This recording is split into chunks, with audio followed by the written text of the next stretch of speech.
paralyzed woman left alone at Café on first date, then a stranger. CEO with a little girl walked up and changed everything. The rain had stopped just minutes before, leaving the cobblestone streets of downtown glistening like scattered diamonds under the afternoon sun. Sarah Mitchell sat at the small outdoor table of Café Laurent, her wheelchair positioned carefully beside the wrought iron chair that remained conspicuously empty. 34 minutes had passed since their agreed meeting time. She knew this because she'd checked her phone exactly 17 times, each glance confirming what her sinking heart already understood. He wasn't coming.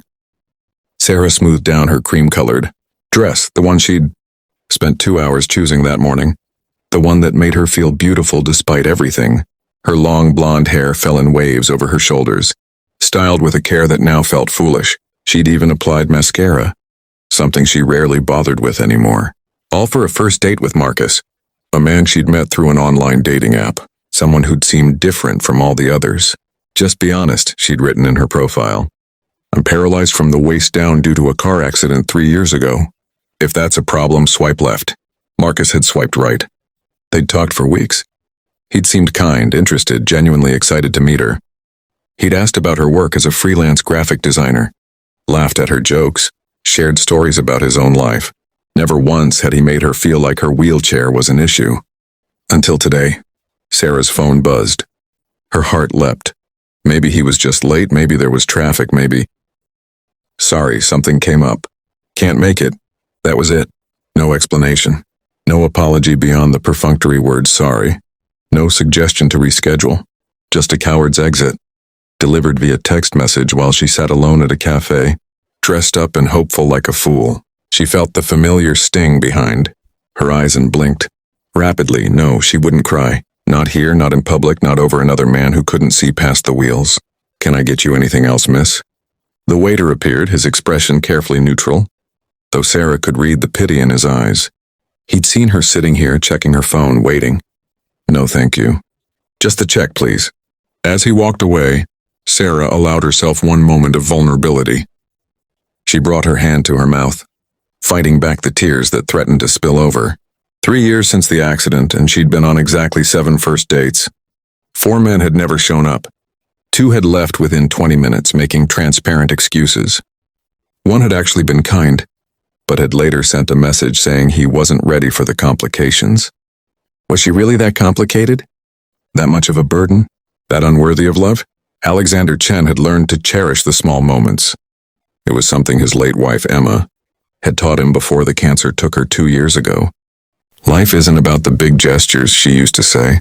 It's about noticing when someone needs help and being brave enough to offer it.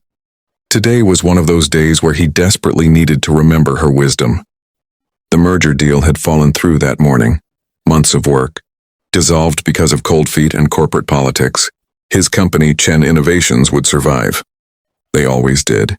But the disappointment sat heavy in his chest as he walked through, downtown with his daughter Lily. Daddy, can we get hot chocolate? Lily tugged on his hand, her blonde pigtails bouncing, as she looked up at him with those enormous blue eyes that were carbon copies of her mother's. Of course, princess. He squeezed her small hand, grateful for her innocence, for the way she could find joy in something as simple as hot chocolate on a Saturday afternoon. That's when he saw her, the woman at the cafe. Alexander had been trained by his years in business to observe people, to read body language and understand what wasn't being said. The woman sitting alone outside Café Laurent was beautiful, with the kind of ethereal features that belonged in Renaissance paintings, but it wasn't her physical appearance that caught his attention. It was the way she sat with her hand pressed against her mouth, shoulders slightly hunched, fighting against tears that threatened to fall. It was the untouched coffee cup in front of her, cold and forgotten. It was the empty chair across from her that told a story he recognized all too well: rejection. And it was the wheelchair beside her that made him understand exactly what kind of rejection she'd faced. Alexander had seen enough of the world to know its cruelty, its shallow judgments, its inability to see past surface differences to the souls underneath. His late wife had spent the last 6 months of her life in a wheelchair, too weak to walk as the treatments ravaged her body. He'd seen the way people's eyes would slide away, uncomfortable with illness and disability. He'd felt his own helpless rage at a world that could be so casually unkind. "Daddy?" Lily tugged his hand again, sensing his distraction. He looked down at his 4-year-old daughter, at her innocent concern, and felt Emma's voice in his head as clearly as if she were standing beside him. "Do something. Be kind. Show Lily what compassion looks like." Making a decision, Alexander adjusted his gray coat and walked toward the cafe, Lily's small hand still clasped in his larger one. Sarah was reaching for her purse when she heard a voice, deep, warm, with an undercurrent of gentleness that made her look up despite herself. "Excuse me, I hope I'm not intruding, but I couldn't help but notice you're sitting alone, and I was wondering if perhaps you might enjoy some company. My daughter Lily and I were just about to have some hot chocolate, and she tends to be quite chatty." Fair warning, Sarah found herself looking into the face of possibly the most handsome man she'd ever seen outside of a movie screen. Dark hair, strong features, wearing an impeccably tailored gray coat over a crisp white shirt. But it was his eyes, warm brown. Eyes that held genuine kindness rather than pity, that made her pause.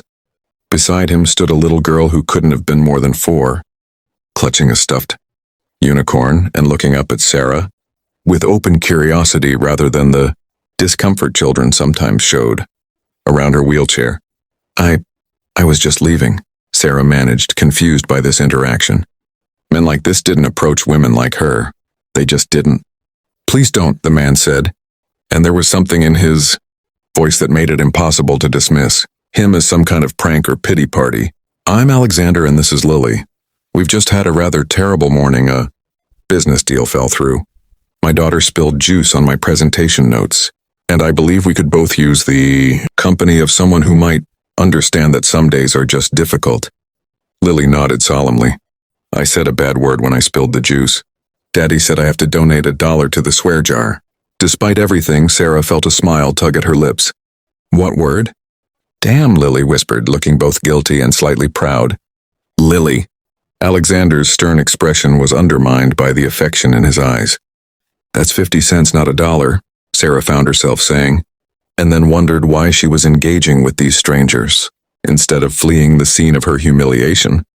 "See, Daddy, I told you." Lily turned to Sarah with a conspirator's grin. "You seem nice. Can we sit with you? Daddy said it's rude to let people sit alone when they're sad." "Lily, we discussed subtlety," Alexander said, though his eyes remained on Sarah, asking a question his daughter had already voiced. Sarah should say no.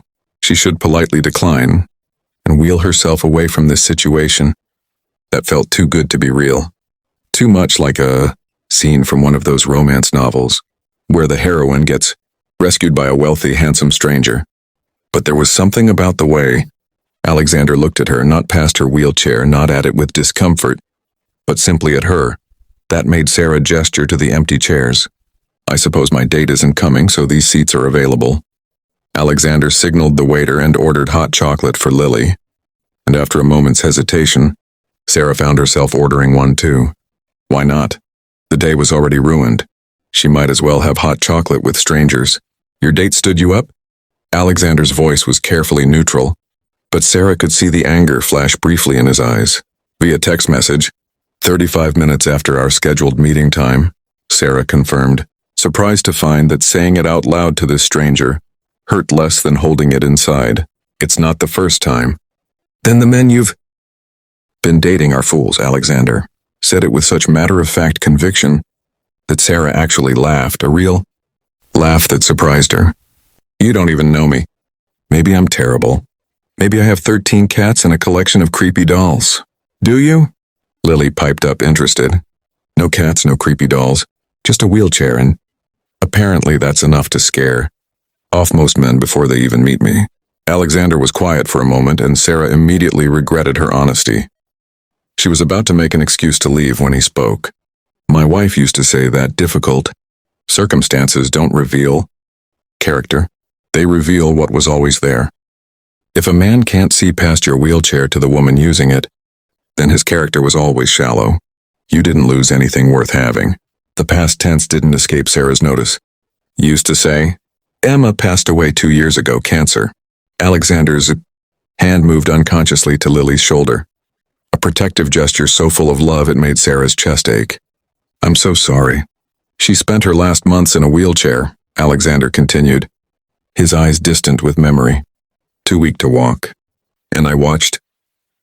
The way the world changed toward her, people who'd been friendly suddenly becoming uncomfortable, strangers staring or looking away, the thousand small cruelties of a society that doesn't know how to handle difference.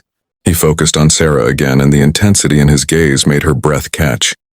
So when I see a beautiful woman sitting alone, fighting tears because someone wasn't brave enough to see her worth, I remember Emma's voice telling me to do something, to be the kind of person who makes the world a little bit kinder. Sarah felt tears prick her eyes again, but these were different. You didn't have to do that. Yes, I did. For Emma. For Lily, so she learns that kindness matters more than convenience. And for you, because everyone deserves to have at least one person in the world who sees them. The hot chocolate arrived, rich and topped with whipped cream and chocolate shavings. Lily dove into hers with enthusiasm, getting whipped cream on her nose, which made Sarah laugh again. So what do you do, Sarah? Alexander asked. Besides waiting for men who don't deserve you? She appreciated that he'd asked for her name rather than assuming, and appreciated even more that he seemed genuinely interested in her answer. I'm a freelance graphic designer, mostly logos and branding for small businesses, some web design. I work from home. She waited for the usual response, some version of, oh, that must be nice. That really meant how convenient that you can hide away. Instead, Alexander leaned forward with genuine interest. That's fascinating. I actually run a tech company, Chen Innovations. We're always looking for designers who understand branding. What's your style? And just like that, they were talking, really talking. Not awkward first date small talk, but the kind of conversation that flows naturally between people who genuinely listen to each other. Alexander told her about his company, about the challenges of being a single father to a 4-year-old while running a business. Sarah found herself opening up about the accident, about the long road to accepting her new reality, about the dreams she'd thought were over and the new dreams she was learning to build. Lily colored on paper napkins the waiter brought, occasionally interjecting with important observations about unicorns and why pink was scientifically the best color. Her reasoning was sound. Sarah had to admit, my mommy is in heaven, Lily announced suddenly, looking up at Sarah with those serious blue eyes. But Daddy says she can still see us and she wants us to be happy. Sarah's heart clenched. Your mommy sounds like she was very wise. She was the wisest person I ever knew, Alexander said softly. And she would have liked you. Sarah, she had a gift for seeing people's souls. The afternoon sun was beginning to slant through the cafe's awning, painting everything in golden light. Sarah realized with a start that 2 hours had passed. 2 hours that felt like minutes, filled with laughter and real conversation and something she hadn't felt in 3 years, hope. As the afternoon wore on, other customers came and went, but their little table remained an island of connection in the busy street. Alexander proved to be not just handsome, but genuinely interesting, well-read, thoughtful, with a dry sense of humor that caught Sarah off guard and made her laugh until her sides hurt. When Lily announced she needed to use the bathroom, Alexander excused himself to take her inside. Sarah watched them go, this handsome CEO helping his daughter navigate the cafe with patient grace, and wondered if she'd stumbled into some kind of alternate reality. Her phone buzzed. Another text from Marcus. Look, I'm just not into the whole wheelchair thing. Hope you understand. 3 hours ago, that message would have devastated her.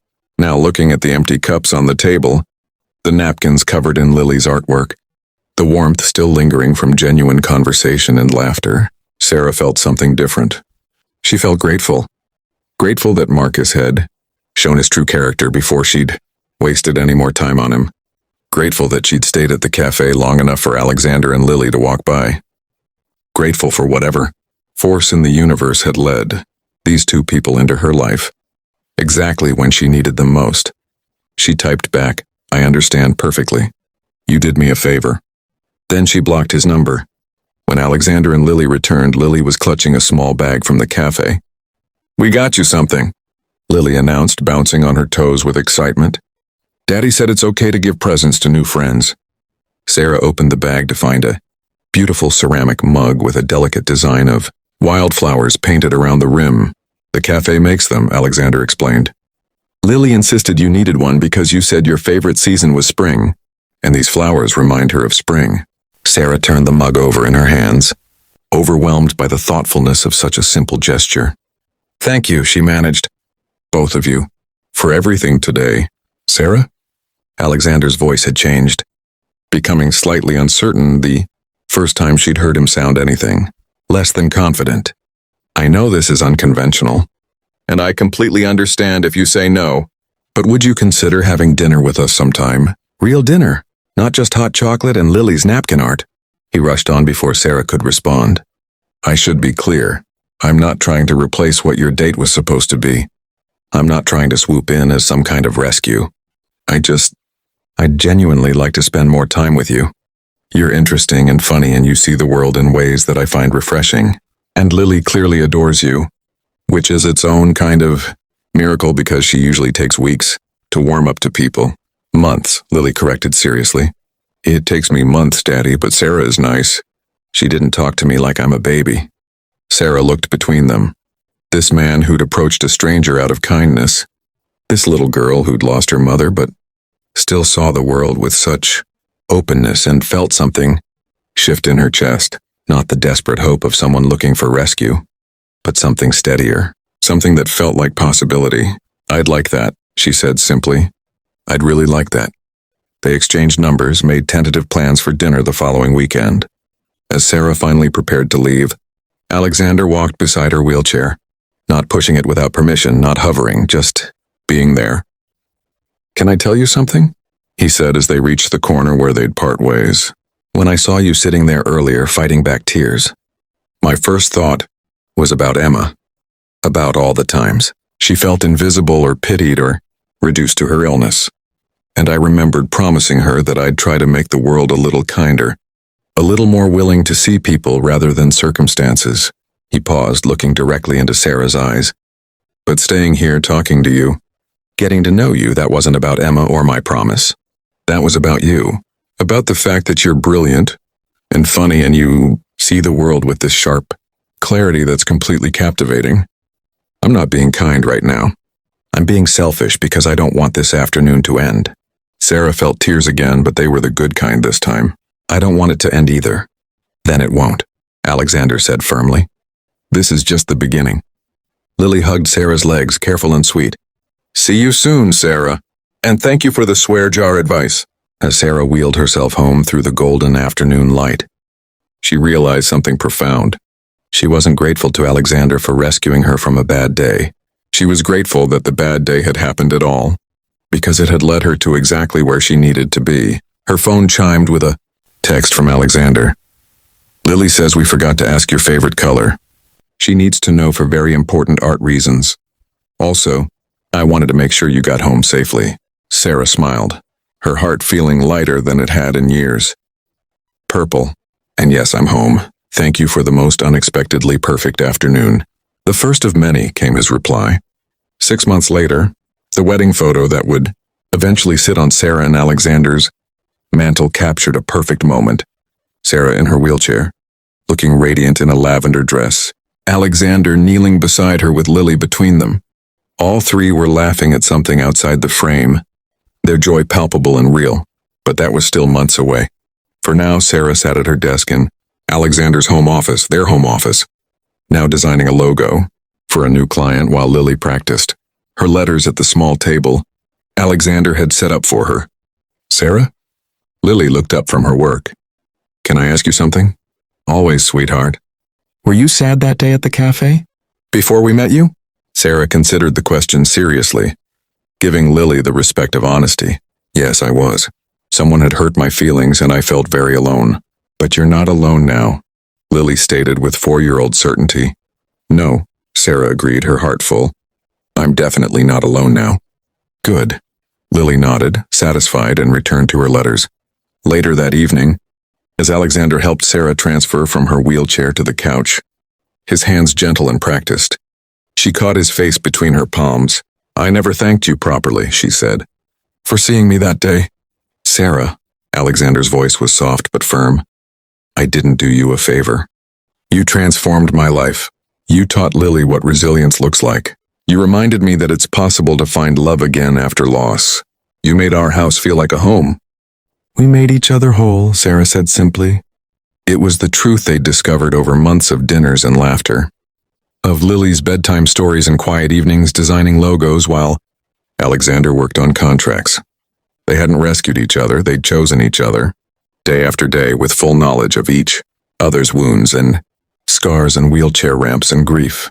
That night, tucked in bed with Alexander's arm around her waist, and Lily's nightlight glowing from the next room, Sarah thought about that afternoon at the cafe.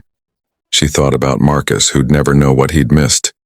She thought about all the first dates that had ended in rejection, all the moments she'd felt like her wheelchair made her unworthy of love, and she realized that every single one of those painful moments had been necessary to lead her to this, to a man who saw her soul before her circumstance, to a little girl who called her bonus mommy, to a life richer and fuller than anything she'd imagined before the accident. The best love stories, Sarah had learned, don't start with rescue.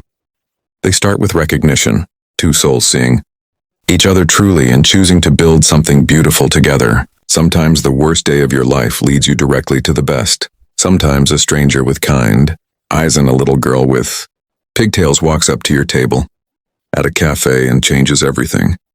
Sometimes love finds you exactly when you stop looking for someone to save you and start believing you're worth finding, in a world that often measures worth by convenience and comfort.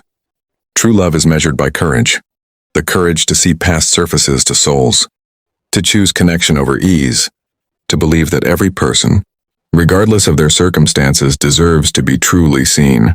This is a story about that kind of courage and the extraordinary love that comes from it.